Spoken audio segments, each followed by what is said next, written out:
Mwami wakomeretse nitwe waziraga, wahemuco mwami ushinyagurirwa. Kera utaraza mwesi wari ufite ubwiza, none uko bagushize murabo bambuzi. Mwami wakomeretse nitwe waziraga, wahemuco mwami ushinyagurirwa. Kera utaraza mwesi wari ufite ubwiza, none uko bagushize murabo bambuzi.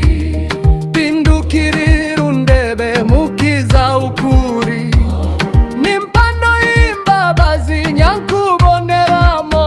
Yesu waramfiriye n'ibyanje wazize, umpa amahoro masa kuko ngwiringira.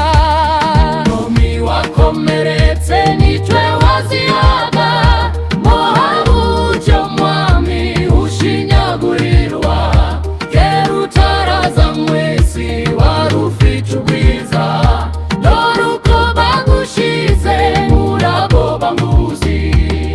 Anga imipfira yawe niyo yankijije, inzara kugushima mu kubaho kose. Imbabazi ni zawe mucunguzi wanje, naho urupfu rwantera ntajya kunkuramo.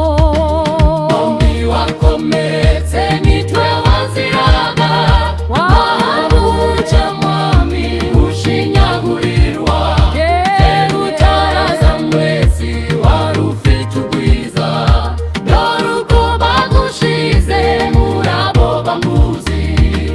Mo ipfa ryanjye Yesu uzambe bugu